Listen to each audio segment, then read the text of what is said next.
Salud amigos, donde quiera que se encuentren de ese lado del receptor, en cualquier lugar de nuestra querida, contaminada y única nave espacial.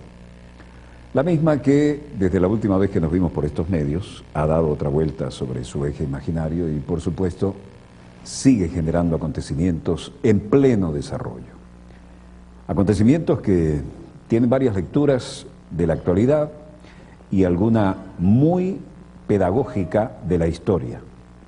Hoy vamos a repasar los muy dramáticos años de la década del 60, cuando estuvimos así, pero así, de una guerra nuclear, y aquí en nuestras narices.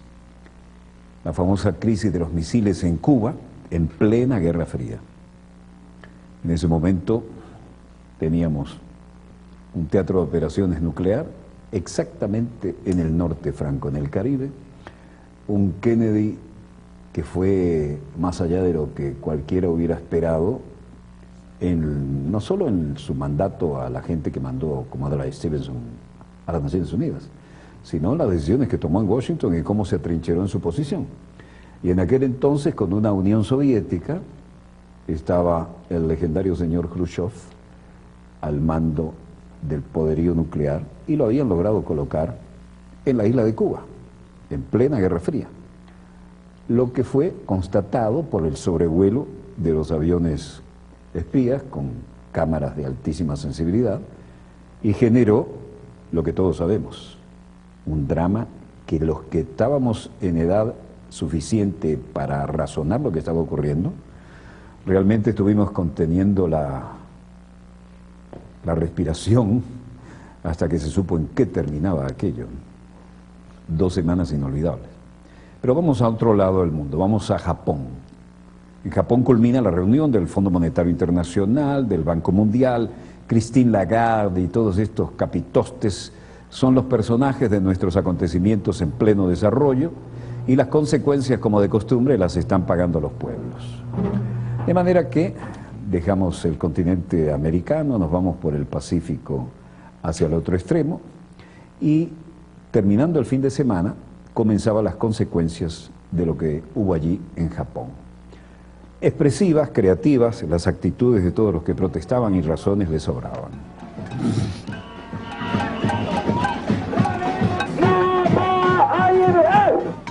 Las protestas del ministro de Alemania, Wolfgang Schäuble,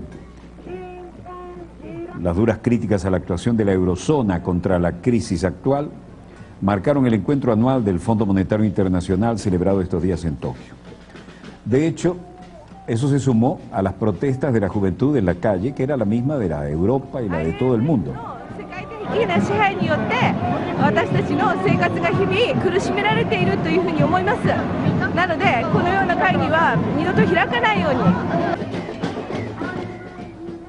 En cualquier caso, la gente decía, nuestro diario quehacer se está deteriorando. Bajo el mandato del Fondo Monetario Internacional, la economía está peor. Y esta retirada trabajadora del campo en Fukuyama decía, el gobierno japonés debería gastar más dinero en la gente y en el norte de Japón, en Fukushima, que están sufriendo las consecuencias del terremoto y el accidente nuclear, y no darle tanto dinero al Fondo Monetario Internacional. Luego aparecieron los jóvenes diciendo lo mismo que se dice en Europa. Esta es la internacional de la juventud frustrada, ¿no? Nosotros somos el 99% y los súper ricos, que ellos estaban impersonando aquí, son los del 1%, pero están favoreciendo al 1% en contra de nosotros. Esto era el sábado, en el cierre de la reunión del Fondo Monetario Internacional y el Banco Mundial. Incluso estaba ya la activista brasileña Diana Aguiar, presente en la capital nipona, tratando al Fondo Monetario Internacional de institución fallida.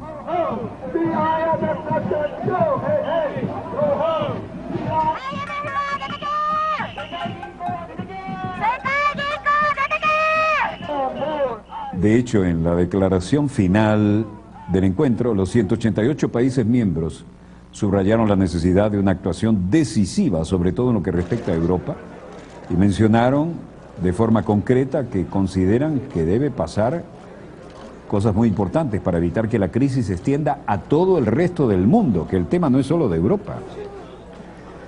Mientras tanto, la señora Christine Lagarde, siempre sonriente, siempre ecuánime, siempre al margen de lo que ocurre en la calle, tanto en Europa, en su propio país, como en Japón, y siempre el leitmotiv es el mismo, están hartos de los que dirigen la economía mundial, sean del lado que sean. Ahí tienen al inefable representante estadounidense, la Reserva Federal, Ben Bernanke. Mejoró la afeitada de la barba para este evento, pero no mejoró las ideas. Wolfgang Schäuble y el canciller del Exchequer, es decir, el ministro de Finanzas del Reino Unido, George Osborne, el titular del Banco de Japón, Masaaki Shirakawa, y el vicegobernador del Banco del Pueblo de China, Ji Gang, que representa al secretario general del Fondo Monetario Internacional, que está junto a él, Jin Jianyai.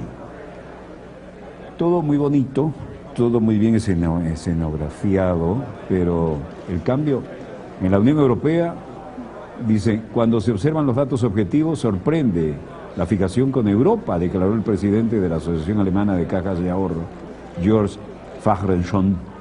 Schäuble lo resumió con una queja: sale barato vapulear al euro.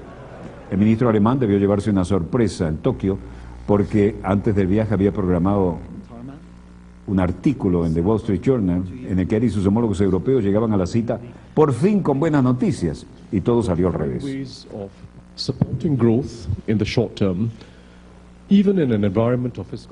Aquí está el titular del Comité Financiero y Monetario, Tharman Shanmugaratnam, del Fondo Monetario Internacional, y dice: hemos encontrado maneras de apoyar el crecimiento a corto plazo, incluso si el ambiente fiscal no se ha consolidado en algunos países, y también hemos encontrado medidas para un crecimiento amigable, para que haya una consolidación fiscal, y de manera tal que los impuestos puedan ser recogidos y los gastos sean ajustados a lo que se merece cada caso con el énfasis adecuado.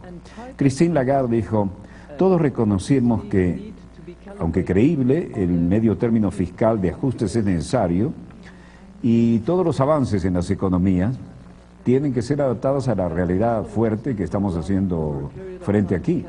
Obviamente necesitamos calibrar país por país sobre esta base. The fiscal cliff in the US and the uncertainties over how it will be resolved is a major uncertainty that affects the entire... Shanmugaratnam decía nuevamente: el precipicio fiscal de los Estados Unidos, oyeron bien, ¿no? El precipicio fiscal de los Estados Unidos y la inseguridad sobre cómo vamos a hacer frente a las mayores faltas de certidumbre en que afecta al mundo entero es la mayor dificultad de lo que tenemos que hacer frente. Pero necesitamos también actuar, porque no actuar aquí sería absolutamente peor. Caras conocidas trataban de sacar partido aquí, y en Tokio Luis de Guindos hablaba de España, por supuesto. Que, lógicamente el Tesoro español lo coteja, porque va viendo de dónde vienen las órdenes. Si me permite, yo creo que el ambiente es de mucho mayor optimismo con respecto a España de lo que era hace simplemente 3 o 4 meses. Bueno, él dice y redice y recalca que todo va mejor. Tout va très bien, Madame de la Marquise. En estos momentos hay un interés por lo que es la deuda pública española. Creo que es fundamental a futuro que la volatilidad de la deuda pública española, si se reduce, de alguna forma va a traer órdenes adicionales para la deuda pública española, y no solamente para la deuda pública española. Ven ustedes que hay una correlación también muy estrecha entre lo que es la diferencial de la deuda pública y lo que es las posibilidades de financiación de la economía española. El Fondo Monetario divulgó un comunicado final de la Asamblea de Tokio, ¿no? Y dijo: no se ha detectado objeción alguna a la recomendación que dimos a los países miembros, que era la de actuar, tienen que actuar, deletreó A-C-T-U-A-R la señora Christine Lagarde. Mit einem PSI von 53,5% und ich weiß zufällig. Wolfgang Schäuble dijo, el segundo programa de ayuda para Grecia ya implementado el año pasado era mucho más duro de trabajar, pero de acuerdo al sector privado, el PSI es del 53% y recuerdo claramente que hubo muchísimo trabajo para convencer a los que estaban involucrados en que tenían que lograr esas metas. Por ahora las mantenemos en curso y parece que intentan cumplir. Pero aquí hay problemas internos, dificultades por el costo político de estas medidas que pueden empeorar las actividades de negocios. Es un verdadero desafío en el que deben creer. Grecia no puede seguir, ni nosotros podemos seguir, buscando una solución en la que todo el mundo sabe que no hay sustancia si no hay sacrificio. Fue bastante duro el hombre y dijo algunas generalidades tratando de suavizar la expresión y las palabras, cosa que no es el estilo de él.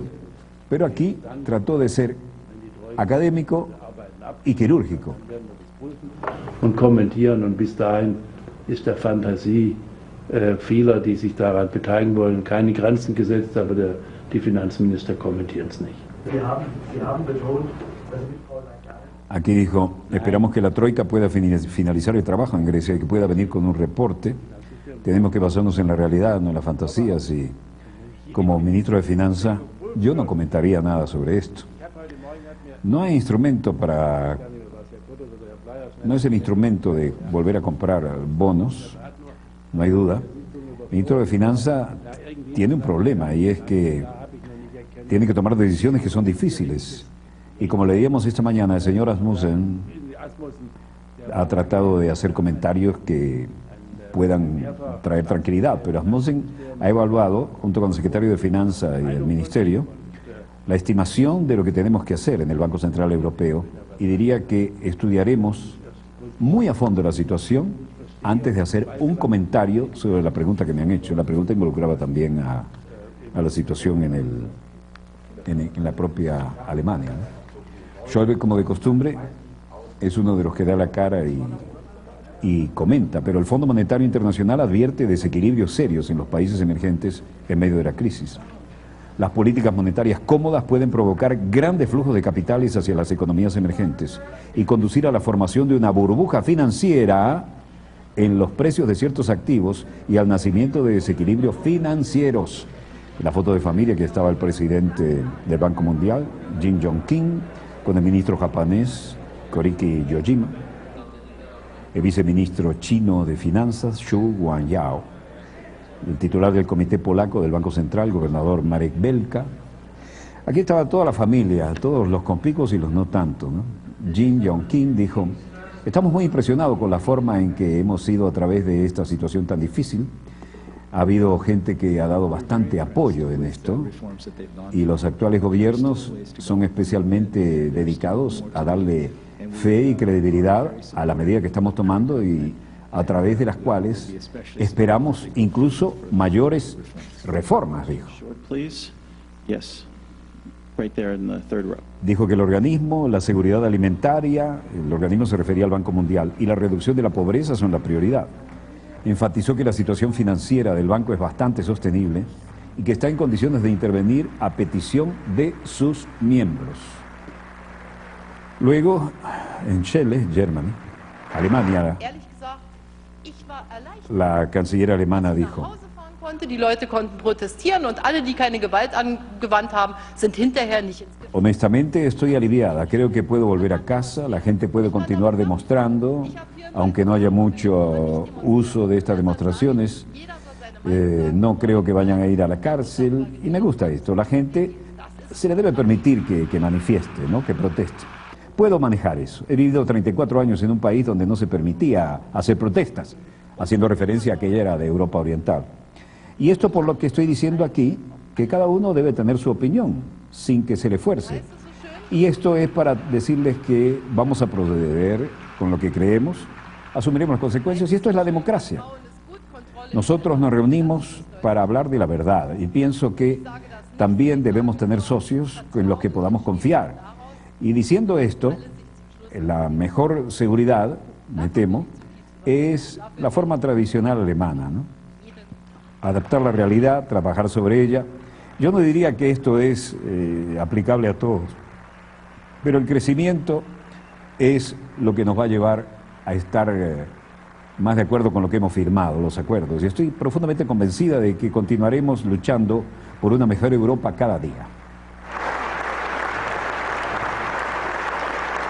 En esto, obviamente, con un gran sentido político, suavizó la postura y descartó una moratoria que consideraba inevitable para Grecia, ¿no? Y hubo un enfoque mucho más conciliatorio por parte de la canciller.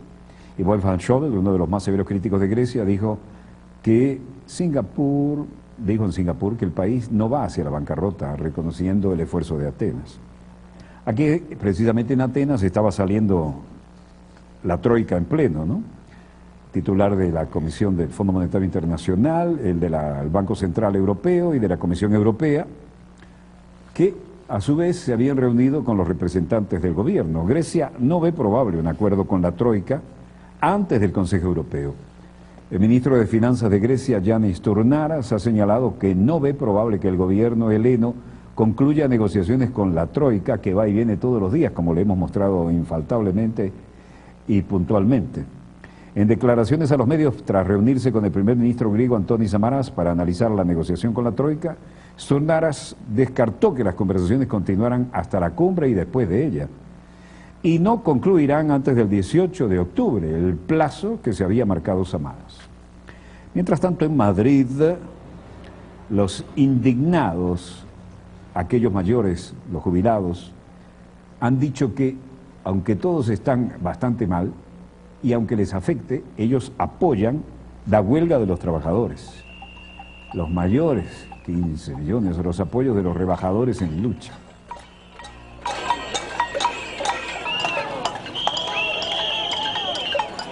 José García, un desempleado, Ángeles, una desempleada, y Emilio Hernás, un estudiante, nos darán opinión de la purga por la que están pasando. Nosotros no debemos esa deuda y no la vamos a pagar. Y nosotros pagamos lo que ellos se están derrochando. Pero bueno, ¿en qué país vivimos? ¿Esto es democracia? ¿Esto qué es? Esto vamos, es un lugar justo, hombre. Esto tiene que caer, pero ya, o sea, quitarse de ahí. También hubo cacerolazo en Portugal contra los recortes en el presupuesto de cultura y de salud. Todo el típico paquetazo neoliberal. Una deuda que es privada, así de claro. No quiero pagar una cosa que yo no me he comprometido. No quiero que me rescaten, no estoy de acuerdo. Seguimos en España y el cacerolazo institucional fue contra todo el gobierno y toda la doctrina neoliberal. Están viviendo a costa de nosotros, están llevando nuestro dinero y luego no hacen nada, con todos los recortes no hacen nada con ello, no nos ayudan. Esa huelga no es nuestra, no la debemos y no la pagamos. Ninguno de nosotros presionó a los bancos para prestar enormes sumas de dinero a especuladores inmobiliarios codiciosos. No obstante, se nos está pidiendo que paguemos por los errores de otros. Así lo dijo una funcionaria, María Costa. Con la tasa de desempleo cercana al 25%, los jóvenes son los que llevan la peor parte, y los jubilados ni se digan.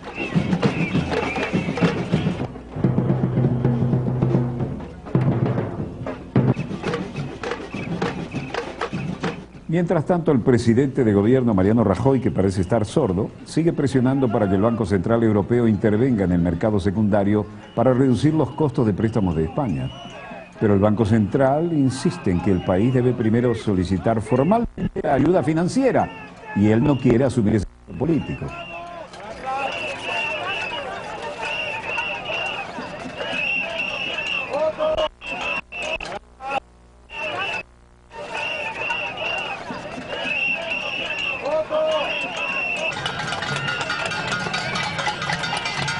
Por supuesto, esto es Madrid y la cosa se pone más ruidosa y creativa y con menos pelos en la lengua y con menos ropa en el cuerpo.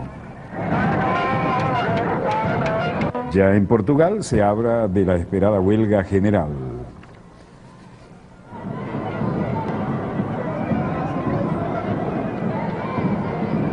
Lisboa, y este ha sido el fin de semana y todas las jornadas en que han podido manifestarse.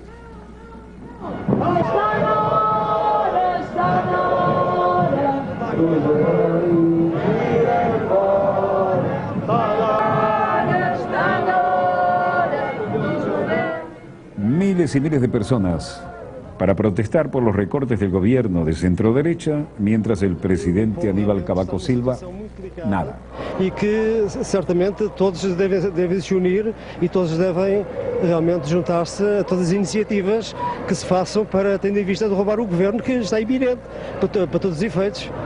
Suficiente de esta creciente explotación, es tiempo de que el gobierno se vaya. Los portugueses estamos en una situación muy delicada. Todo lo que queremos es hacer todo lo posible para tumbar este gobierno. Y su caída es inminente.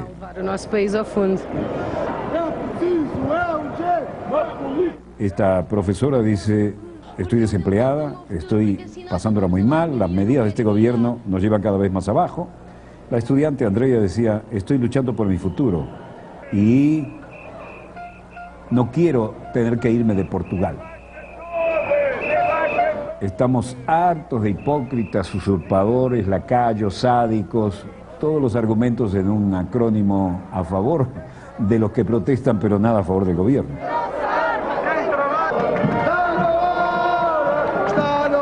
El titular de la Confederación General de Trabajadores Portugueses, Armenio Carlos, dijo, esta marcha confirma que la CGTP, lo que siempre hemos dicho, estamos contra la precariedad del desempleo, estamos hartos, continuaremos luchando por la causa de los trabajadores y no por las compañías. Pelo direito ao trabalho com direitos, contra o desemprego e a precariedade, vai continuar todos os dias nas empresas, ainda com mais força, com mais determinação e com mais coragem. Vamos a continuar con más coraje, más determinación. Seguirán las protestas.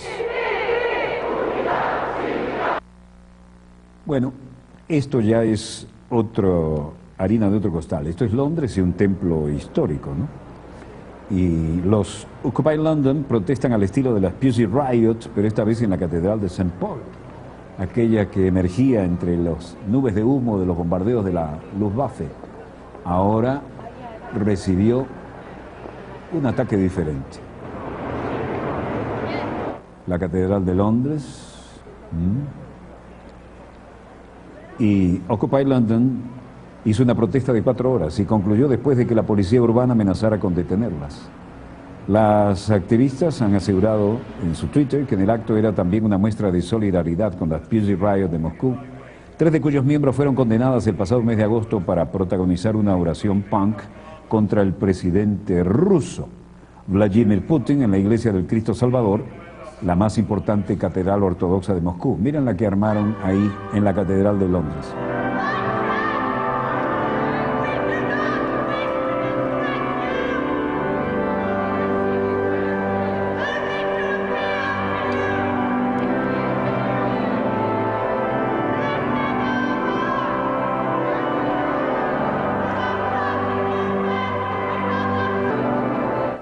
Por supuesto, el clásico órgano intentó no acompañarlas, sino taparlas. La protesta duró 4 horas.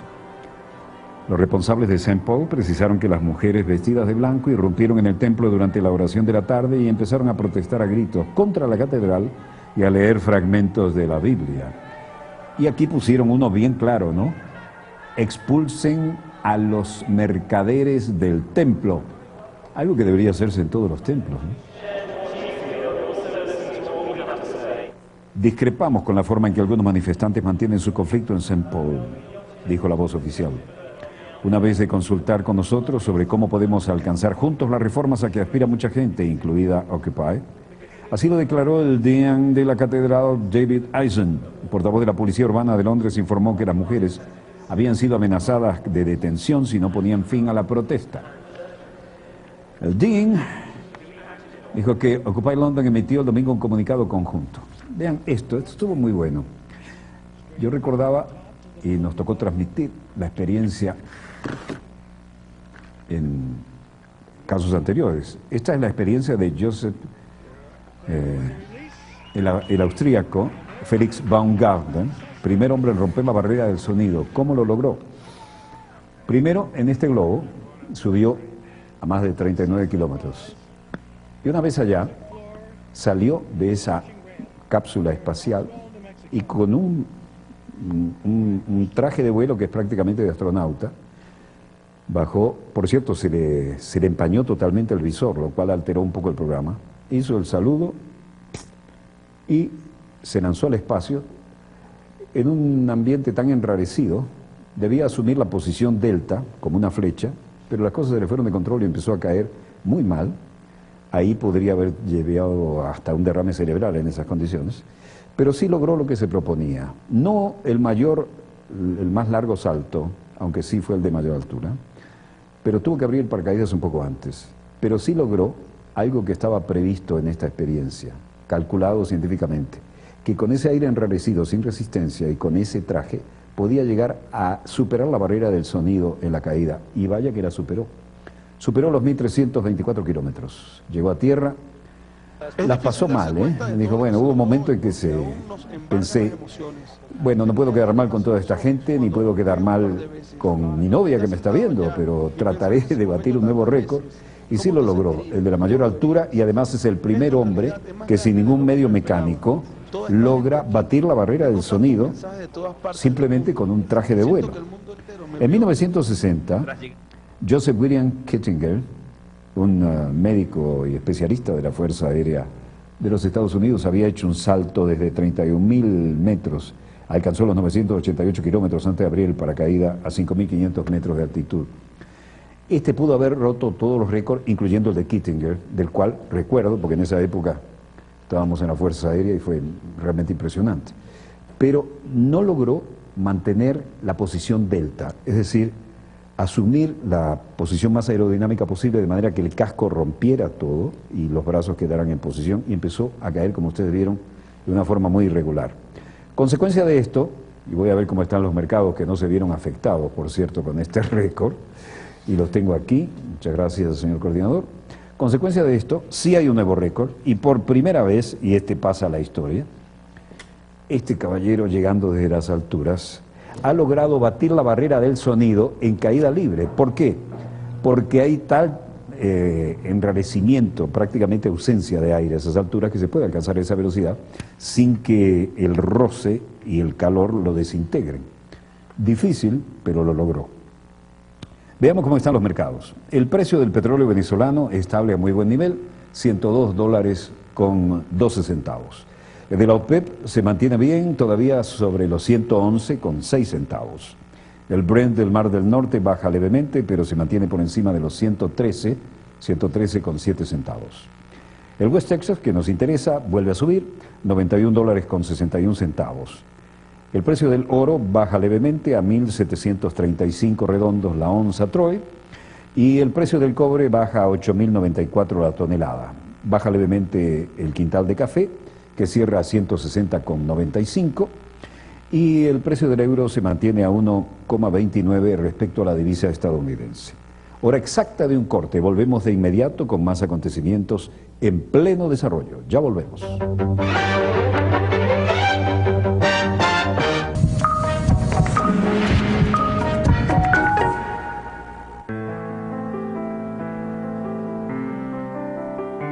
Una computadora es más que un equipo, es una ventana en un hospital.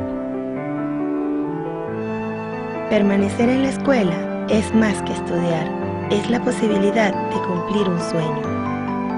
Una sala de exposiciones es más que un sitio para el arte, es un lugar para el encuentro y la sensibilidad. Conocer para transformar. Fundación Telefónica. Esta semana, en el marco del inicio de los diálogos de paz en Colombia, Telesur le brinda una selección de programas que muestran la lucha de un pueblo por reivindicar los derechos de sus comunidades, quienes durante más de 50 años han clamado por la reconciliación en su nación. Lunes, yo también quiero ser libre. Miércoles, misión cumplida. Sábado, roba tierra. Esta semana, solo por Telesur, la señal informativa de América Latina. Telesur, la señal informativa de América Latina.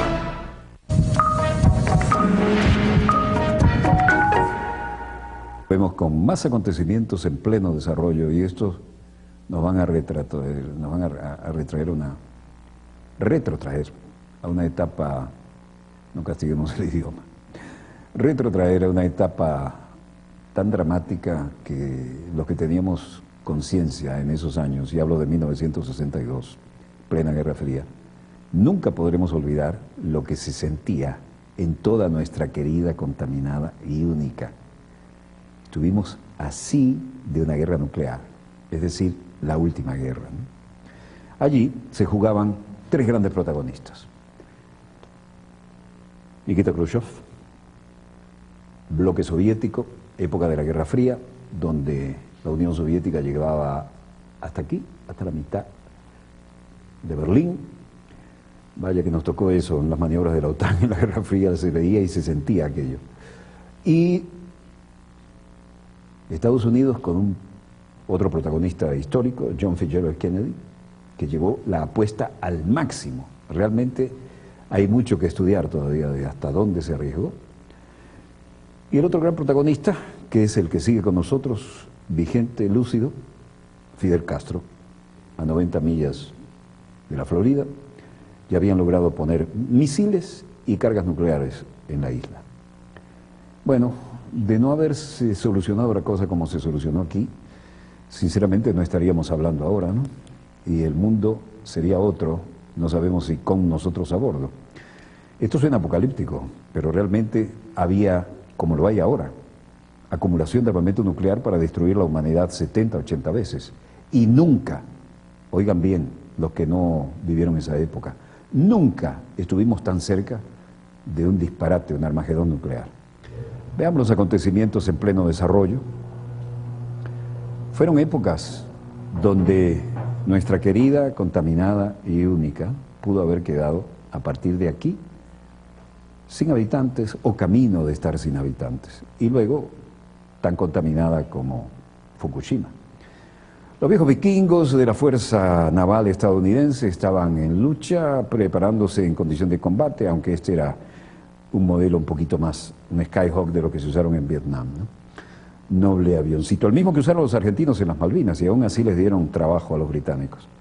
Todo el despliegue aeronaval de Estados Unidos en la zona, y todo el despliegue, este sí era el que mencioné, todo el despliegue y la fotografía aérea, que en ese momento era lo que se contaba con gran perfección y no con la calidad y cantidad de satélites que tenemos ahora, indicaban que en 1962 aparecían rastros evidentes con vuelos rasantes sobre Cuba y algunos no tan rasantes, con vuelos de altura pero riesgosos, con U-2 incluso, y alguien que apretó el botón y derribó uno de los aviones, demostraban, y por eso el gobierno en Estados Unidos se puso en estado de shock, miren quién va ahí.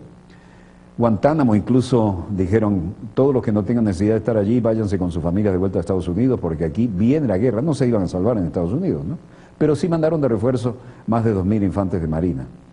La noche no tenía fin, se juntaba con el día en la Casa Blanca, y el presidente Kennedy saltó y dijo, hemos descubierto que hay no solo armamento nuclear en Cuba, sino que hay los misiles con los cuales pueden atacarnos. De todo equipamiento militar ofensivo enviado a Cuba.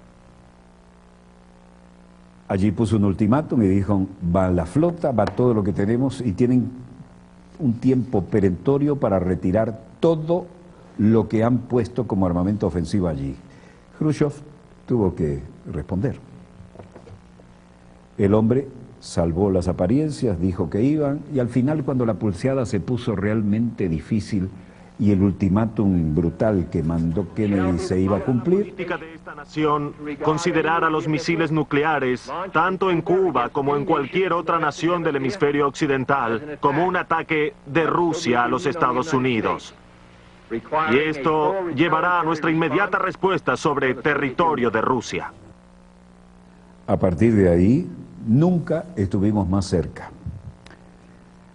Y los documentos desclasificados mostraron que el 27 de octubre un destructor estadounidense llegó a lanzar cargas de profundidad frente a las costas cubanas que casi accidentalmente estallaron delante del casco de un submarino soviético que iba equipado con armamento nuclear. En las Naciones Unidas, el secretario de Estado para el momento presentó a la Stevenson tremendas y contundentes pruebas, puso contra la pared a los soviéticos en ese momento porque no había una línea oficial de admitir ¿Cómo se manejaría eso? La Organización de Estados Americanos puso toda su unanimidad en plena Guerra Fría, que era casi automática, en apoyo a los Estados Unidos. Cuba, desde luego, no presente allí. Las legendarias 4 bocas antiaéreas que han dado que hablar hasta en el Congo, la movilización total y las tropas con un Fidel Castro que desafiaba al propio Nikita Khrushchev y exigía que no se diera marcha atrás ante la amenaza de Kennedy. Kennedy, exoficial naval, se la jugó toda y al final dieron marcha atrás los soviéticos, mostraron para que los aviones los tomaran el momento en que retiraban los misiles y las cabezas nucleares. Fue un momento como nunca de tensión internacional. Washington respondió con el bloqueo a la isla y exigió el retiro de los misiles. No a la paz a expensas de la libertad, sino ambos, paz y libertad, aquí en este hemisferio y esperamos que en todo el mundo. Con la voluntad de Dios, esa meta será alcanzada. Esto no fue solo el episodio más peligroso de la Guerra Fría, fue el episodio más peligroso de la historia de la humanidad. Solo sobrevive Fidel. Donde está el Monte de las Banderas. Y este es el lugar, a nuestra espalda, donde se producen las grandes concentraciones, a veces 1 millón de personas, y donde todo el mundo hace sonar su claxon para protestar, porque estamos en el epicentro de las protestas. Eso es lo que se llama la tribuna antiimperialista, una gigantesca pantalla con apoyo audiovisual muy moderno, amplificación, números musicales de todo tipo, actos, discursos, masiva concurrencia. Y aquí tenemos el bosque de banderas, llamado aquí el Monte de las Banderas, con una frase de José Martí que dice: el que a la estrella sin temor se ciñe, como que crea, crece. Eso es de los versos libres, Yugo y Estrella, de José Martí. Y el 24 de febrero del 2006, año de la Revolución Energética en Cuba, se impuso aquí una gigantesca placa al pie del Monte de Banderas que dice: sirva este Monte de Banderas como respuesta del pueblo de Cuba a la torpe soberbia del gobierno de los Estados Unidos. 138 banderas cubanas ondearán dignas frente a los ojos del imperio para recordarle desde hoy cada uno de los años de lucha del pueblo cubano, cuando nuestros padres fundadores dieron el grito de independencia en 1868. Como entonces, ante la sombra luminosa de este gran monte de banderas, continuamos peleando como hombres y mujeres libres. 24 de febrero de 2006, año de la Revolución Energética en Cuba. Comienza ya la concentración en la tribuna antiimperialista y a la espalda de nuestra cámara vamos a mostrarles por qué es el epicentro. Exactamente enfrente está el edificio blindado de lo que fue la embajada, ahora Oficina de Intereses de los Estados Unidos de Norteamérica, desde donde sin lugar a duda nos están observando en este momento. Algunos dicen que en el penthouse hay un bar donde se hace muchas cosas fuera de hora de trabajo, aunque allí se trabaja obviamente intensamente todas las horas del día, en un área tan sensible como Cuba y La Habana. Y otros dicen que allí está el mascarón de proa del Maine. Es una de las versiones. Nosotros vimos uno al fondo del césped en la residencia de la embajada hace muchos años, que decían que era el mascarón de proa del Maine. En todo caso, este es el epicentro. La tribuna antiimperialista frente a la Oficina de Intereses de los Estados Unidos de Norteamérica y el bosque de banderas cubanas como respuesta a la situación planteada, que aún no tiene una solución cercana a la vista, pero sí imaginable en el tiempo. Desde La Habana, Cuba, con los acontecimientos en pleno desarrollo, el equipo Dossier, y les habló Walter Martínez. Tenemos mucho más que mostrarles sobre esto, ¿eh? Pero esa era una notica que habíamos hecho en nuestra reciente visita a La Habana y era un cierre que se ha transformado en una apertura de lo que estamos preparando hoy, porque hemos recibido algunas informaciones muy interesantes. Permítanme contarles cómo estaba el clima mundial en ese momento. Por ejemplo, el día 14 de octubre del 62, cuando los servicios de inteligencia de Estados Unidos confirmaron la presencia de misiles soviéticos en Cuba, se echó a andar el cronómetro que se acercaría a la humanidad al borde de la confrontación nuclear. Nunca estuvimos tan cerca. Las horas más largas de la Guerra Fría, los equipos de gobierno de Estados Unidos, de la Unión Soviética y de Cuba sostenían reuniones día y noche, se intercambiaban comunicados, se emitían advertencias y había enfrentamientos en todos los foros diplomáticos. Mientras tanto, los buques soviéticos navegaban rumbo al bloqueo naval estadounidense impuesto alrededor de la isla de Cuba. Y sobre ese particular quiero darles 2 minutas. El 14 de octubre, desde la primera hora de la mañana, un avión espía del tipo U-2 de la Fuerza Aérea Estadounidense sobrevuela la parte occidental de Cuba de sur a norte. Se trata de la primera misión del Comando Estratégico, Comando Aéreo Estratégico, después de recibir la autorización de estos vuelos de reconocimiento por la CIA. Estados Unidos sospechaba de la presencia de misiles nucleares soviéticos en Cuba. La Unión Soviética repetidamente lo había negado. Y el piloto de la aeronave, el mayor Richard Heiser, toma las fotografías que confirman las sospechas de Washington y que servían después para que el representante estadounidense se comiera al representante soviético en una dramática reunión de la Asamblea de las Naciones Unidas. Y el 15 de octubre, el Centro de Interpretación Fotográfica Nacional de Washington analiza las fotografías e identifica los componentes de misiles balísticos de mediano alcance en San Cristóbal. Altos funcionarios de gobierno son informados de los descubrimientos, pero el consejero de Seguridad Nacional, George Bondi, decide esperar hasta el próximo día para informarle a Kennedy. Kennedy luego hace la apuesta más grande de la historia. Y ahí estuvieron, como dijo uno de los personajes del momento, de nivel del tipo secretario de Estado, había 2 tipos mirándose cara a cara y el otro parpadeó. Bueno, gracias a que el otro parpadeó y era Nikita Khrushchev, estamos ahora hablando y hemos sobrevivido en nuestra querida, contaminada y única. Veamos los acontecimientos y recordemos dónde estaban esos misiles. Lo que quiere decir lo que en la época de la colonia se llamaba aquí, en estas fortalezas, un sol de castigo. Pero con todo y eso, la fuerte brisa del mar que viene de la entrada del puerto de La Habana compensa algo.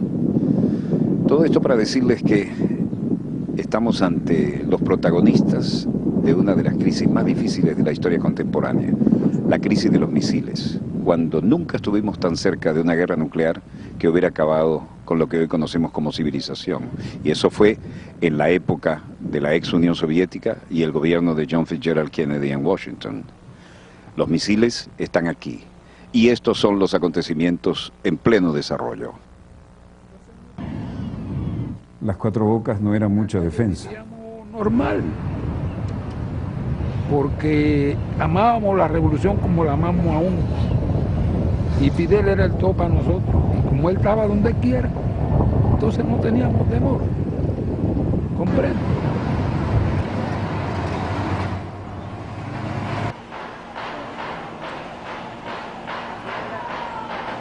Visible, cerca, estaban las cañoneras americanas, allá en el horizonte, no sé cuántas millas náuticas, pero sí eran visibles, se veían desde lejos aquí de una forma amenazante y eso, la gente seguía pescando, tomando y enamorando en el malecón. Por eso te digo que la gente no tenía miedo. El malecón estaba realmente tomado militarmente. Sobre todo los emplazamientos antiaéreos, sobre todo la zona de emplazamiento antiaérea, eso estaba bien cercado, bien determinado por lo que es las Fuerzas Armadas. Y las Fuerzas Armadas fueron movilizadas en el mayor estado de alerta que se recuerde. Luego tuvimos la oportunidad de encontrar al único protagonista sobreviviente que nos contó, por supuesto que no iban a hacer zapping. Congelamos la historia en el año 62, la crisis de los misiles, que si no se hubiera solucionado, no estaríamos ustedes de ese lado del receptor y nosotros aquí. Y aquí está el protagonista principal. Un superviviente. Somos todos supervivientes. Un tipo que vivió aquellas experiencias. Te ayudo. Estábamos hablando que yo iba a decir que se usó la mentira. Se dijo que no había arma a partir de las intenciones. Sun Tzu dijo que la guerra era el arte del engaño, ¿no? Se dijo que no había arma. Pero la guerra en combate, tú no le vas a decir para dónde vas a disparar aquí o allá, pero la guerra tiene que tener una justificación. La mentira se ha empleado muchas veces. Nosotros, por suerte, no la hemos empleado nunca. Y por suerte hemos podido ver también los resultados de actuar con la verdad. Yo puedo no decirte algo, no te digo una mentira. Pero bien, las prácticas son las prácticas de la época de Maquiavelo, que se convirtió además en consejero de los príncipes. Un libro prohibido en su colegio y en mi colegio. Bueno, estaba en mi colegio el no estaba ni ese libro, tú tienes un privilegio. No, estaba en el Index, sabía que existía. En ninguna biblioteca de donde que yo estudié estaba ese libro, ni otros muchos. Pero bien, usaron la mentira al hablar en este sentido, y yo lo he dicho públicamente, vamos, al decir que no eran estrategias. Eso de elaborar una teoría en base a que si tú tienes intención de tirar o no, un revólver no es un arma. No, porque tú no tienes intención de matar a nadie. El arma en sí, objetivamente, es un arma estratégica, más por la rapidez con que podía alcanzar centro y porque equilibraba desventajas.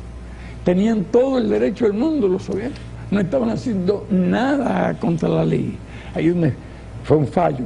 Kennedy creyó, sinceramente, en lo que le decía, no hay arma estratégica.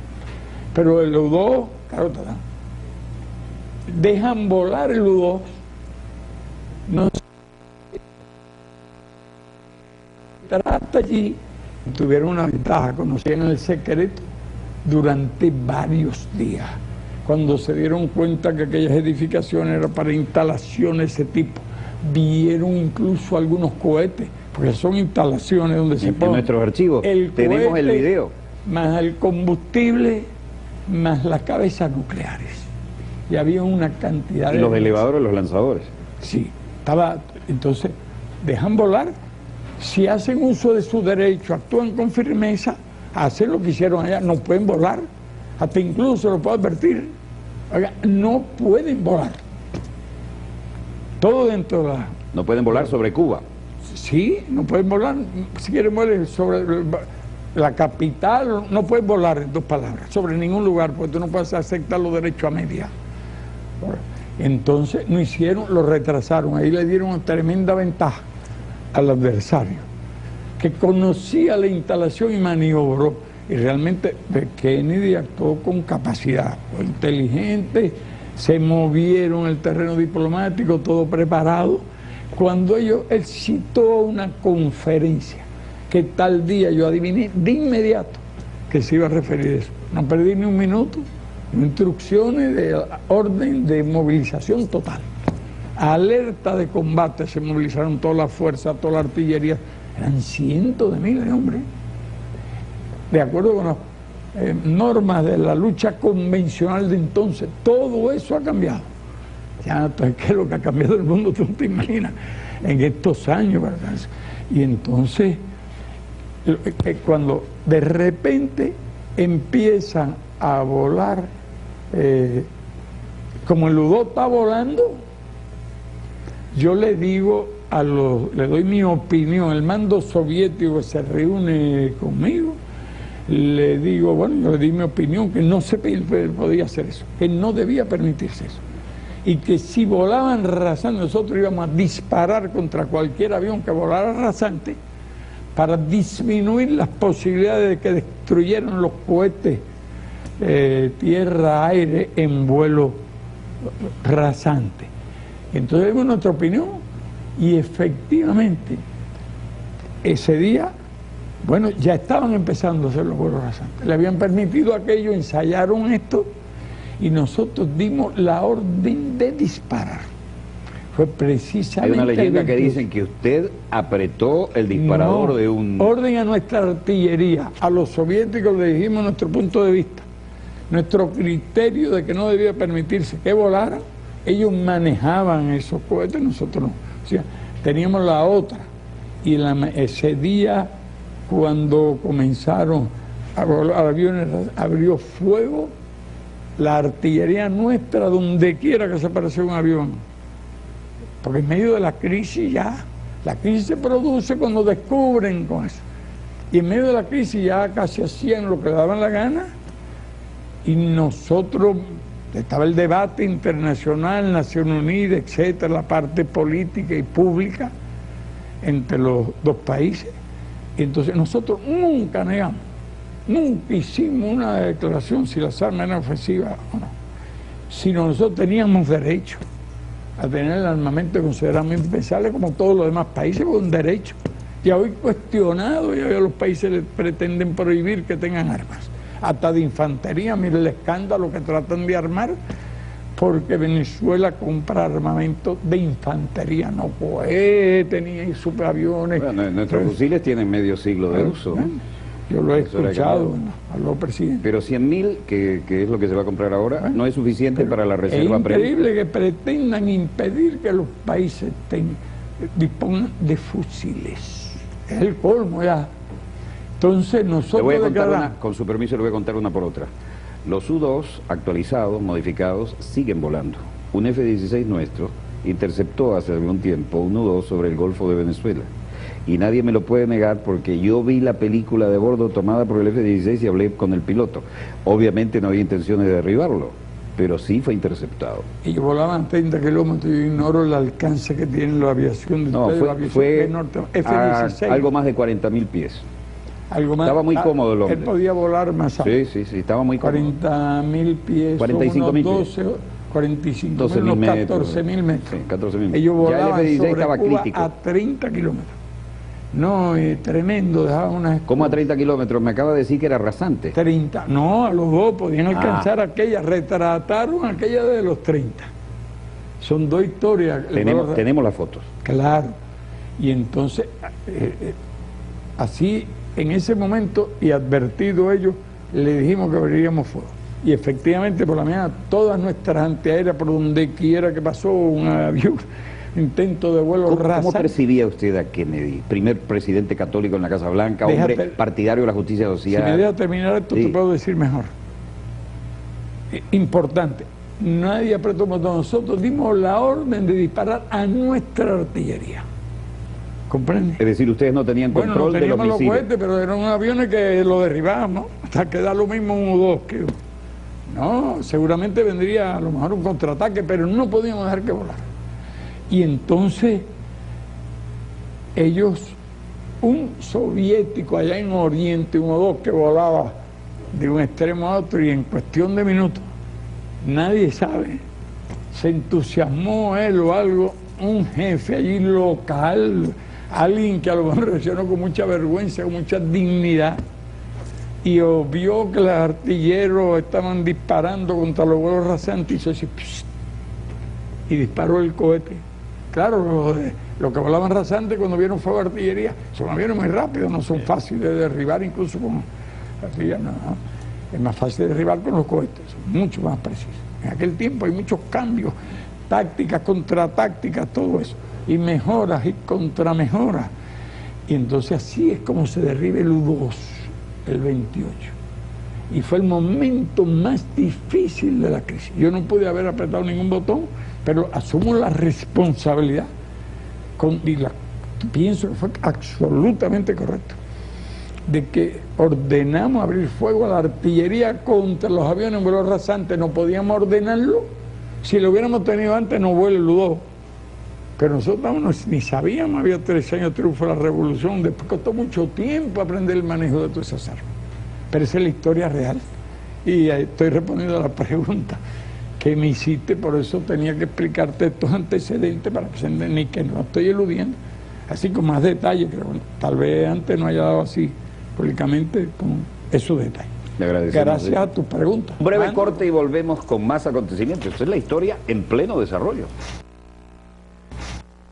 La historia nos llevó después a poder decir, estos dos hombres a los que gustaba ir de cacería, a los que decidían las cosas desde su posición antagónica, se marchan las armas estratégicas, pudieron haber tomado otra decisión. Todas las demás armas permanecen en nuestro país. Esa fue la respuesta final desafiante de parte de Fidel Castro cuando dijo: todas las armas estratégicas se retiran. La decisión la habían tomado en buena hora, si no, no estaríamos aquí haciendo este programa, Nikita Khrushchev y John Fitzgerald Kennedy. Pero digo, todas las otras se quedan aquí en este país. Y por supuesto, a partir de ahí se escribió otra historia con un poco más de oxígeno, con un poco más de tranquilidad. Pero todos los que tuvimos uso de razón en esa época, supimos que el futuro de nuestra querida, contaminada y única pasó por aquí, y ciertamente de los tres grandes protagonistas, Nikita Khrushchev, John Fitzgerald Kennedy, que subió las apuestas hasta un punto que nadie esperaba del lado soviético, con un joven aparentemente sin experiencia presidente, fue el gran ganador de esta apuesta, y de todos aquellos, el que sigue en pie para todavía escribir la historia, y la está escribiendo, es el doctor Fidel Castro Ruz. Como bien dijo uno de los grandes protagonistas, estuvieron dos tipos mirándose cara a cara y uno de ellos pestañeó. Si no hubiera sido por este pestañeo, nuestra querida, contaminada y única nave espacial sería otra y probablemente no estaríamos aquí compartiendo con ustedes los acontecimientos en pleno desarrollo y aquellos de la historia que nos dan una lección en este momento. Donde quiera que se encuentren de ese lado del receptor, gracias por permitirnos estar allí con ustedes. A nombre del equipo Dossier, les habló Walter Martínez. Disponga usted de las cámaras, señor director.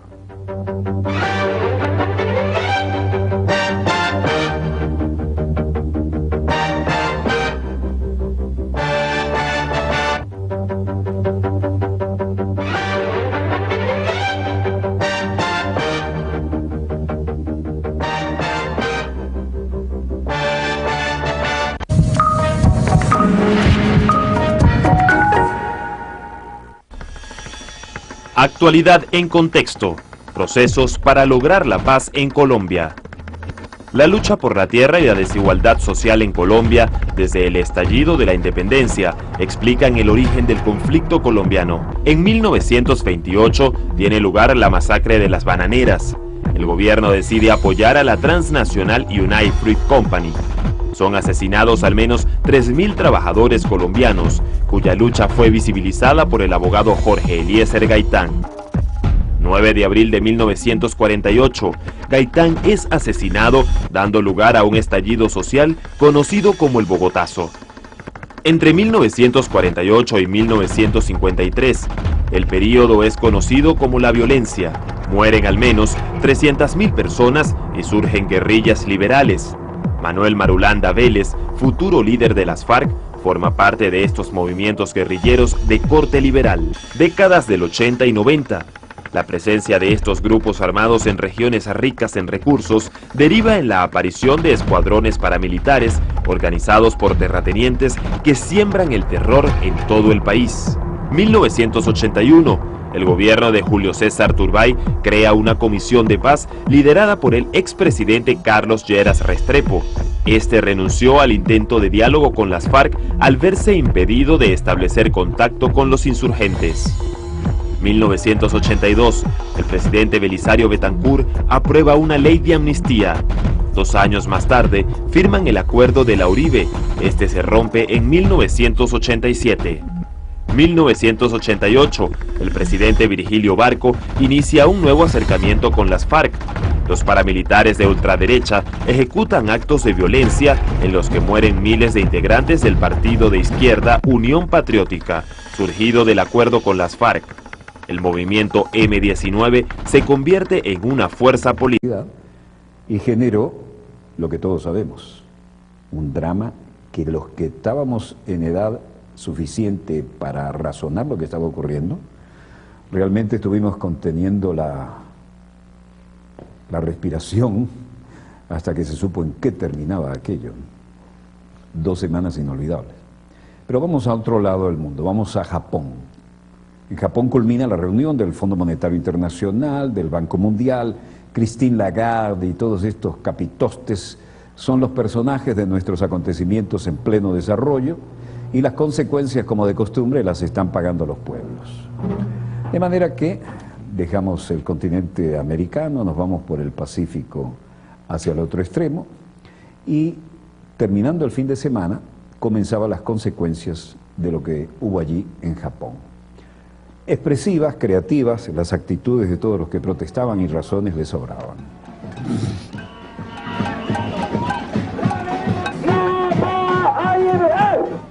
Las protestas del ministro de Alemania, Wolfgang Schäuble, las duras críticas a la actuación de la eurozona contra la crisis actual, marcaron el encuentro anual del Fondo Monetario Internacional celebrado estos días en Tokio. De hecho, eso se sumó a las protestas de la juventud en la calle, que era la misma de la Europa y la de todo el mundo.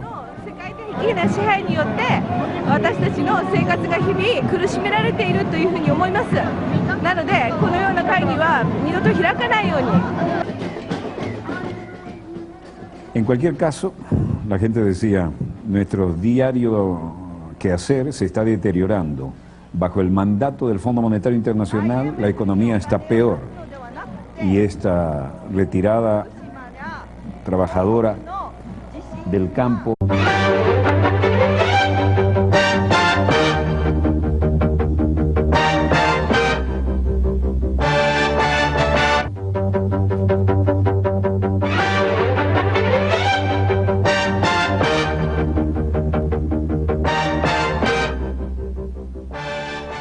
Salud amigos, donde quiera que se encuentren de ese lado del receptor, en cualquier lugar de nuestra querida, contaminada y única nave espacial. La misma que, desde la última vez que nos vimos por estos medios, ha dado otra vuelta sobre su eje imaginario y, por supuesto, sigue generando acontecimientos en pleno desarrollo. Acontecimientos que tienen varias lecturas de la actualidad y alguna muy pedagógica de la historia. Hoy vamos a repasar los muy dramáticos años de la década del 60, cuando estuvimos así, pero así, de una guerra nuclear, y aquí en nuestras narices. La famosa crisis de los misiles en Cuba, en plena Guerra Fría. En ese momento teníamos un teatro de operaciones nuclear exactamente en el norte franco, en el Caribe, un Kennedy que fue más allá de lo que cualquiera hubiera esperado, no solo en su mandato a la gente que mandó como Adlai Stevenson a las Naciones Unidas, sino en las decisiones que tomó en Washington y cómo se atrincheró en su posición. Y en aquel entonces, con una Unión Soviética, estaba el legendario señor Khrushchev al mando del poderío nuclear y lo habían logrado colocar en la isla de Cuba, en plena Guerra Fría, lo que fue constatado por el sobrevuelo de los aviones espías con cámaras de altísima sensibilidad fuerte que estamos haciendo frente aquí. Obviamente necesitamos calibrar país por país sobre esta base. The fiscal cliff in the US and the uncertainties over how it will be resolved is a major uncertainty that affects the entire... Samungaranam decía nuevamente, el precipicio fiscal de los Estados Unidos, oyeron bien, ¿no? El precipicio fiscal de los Estados Unidos y la inseguridad sobre cómo vamos a hacer frente a las mayores faltas de certidumbre en que afecta al mundo entero es la mayor dificultad de lo que tenemos que hacer frente, pero necesitamos también actuar, porque no actuar aquí sería absolutamente peor. Caras conocidas trataban de sacar partido aquí y en Tokio Luis de Guindos hablaba de España, por supuesto. Que lógicamente el Tesoro español lo coteja, porque va viendo de dónde vienen las órdenes. Si me permite, yo creo que el ambiente es de mucho mayor optimismo con respecto a España de lo que era hace simplemente 3 o 4 meses. Bueno, él dice y redice y recalca que todo va mejor. Tout va très bien, Madame de la Marquise. En estos momentos hay un interés por lo que es la deuda pública española. Creo que es fundamental a futuro que la volatilidad de la deuda pública española, si se reduce, de alguna forma va a traer órdenes adicionales para la deuda pública española, y no solamente para la deuda pública española. Ven ustedes que hay una correlación también muy estrecha entre lo que es la diferencial de la deuda pública y lo que es las posibilidades de financiación de la economía española. El Fondo Monetario divulgó un comunicado final de la Asamblea de Tokio, ¿no? Y dijo: no se ha detectado objeción alguna a la recomendación de Schäuble y el canciller del Exchequer, es decir, el ministro de Finanzas del Reino Unido, George Osborne, el titular del Banco de Japón, Masaaki Shirakawa, y el vicegobernador del Banco del Pueblo de China, Ji Gang, que representa al secretario general del Fondo Monetario Internacional, que está junto a él, Jin Jianyai. Todo muy bonito, todo muy bien escenografiado, pero el cambio en la Unión Europea, dice, cuando se observan los datos objetivos, sorprende la fijación con Europa, declaró el presidente de la Asociación Alemana de Cajas de Ahorro, Georg Fahrensson. Schäuble lo resumió con una queja: sale barato vapulear al euro. El ministro alemán debió llevarse una sorpresa en Tokio, porque antes del viaje había programado un artículo en The Wall Street Journal en el que él y sus homólogos europeos llegaban a la cita por fin con buenas noticias, y todo salió al revés.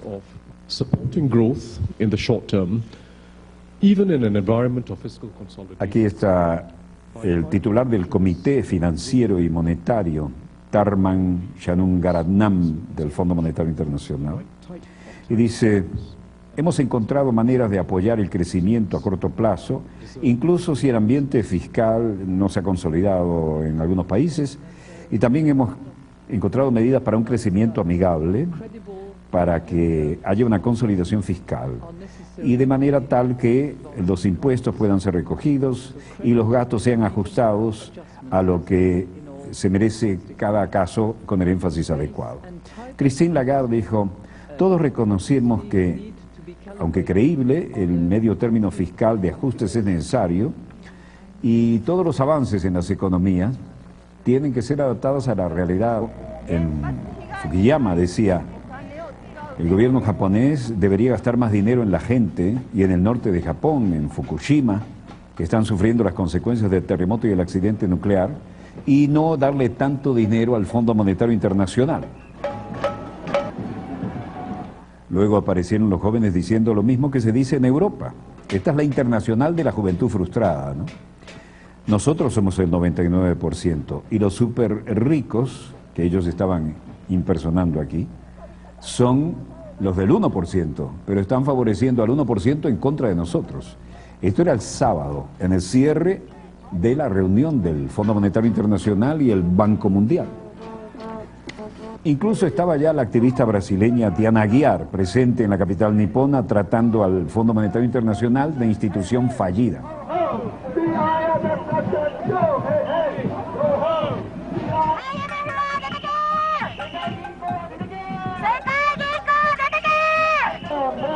De hecho, en la declaración final del encuentro, los 188 países miembros subrayaron la necesidad de una actuación decisiva, sobre todo en lo que respecta a Europa, y mencionaron de forma concreta que consideran que debe pasar cosas muy importantes para evitar que la crisis se extienda a todo el resto del mundo, que el tema no es solo de Europa.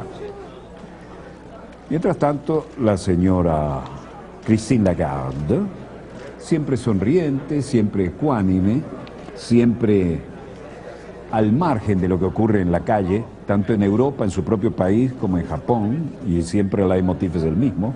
Están hartos de los que dirigen la economía mundial, sean del lado que sean. Ahí tienen al inefable representante estadounidense, la Reserva Federal, Ben Bernanke. Mejoró la afeitada de la barba para este evento, pero no mejoró las ideas. Wolfgang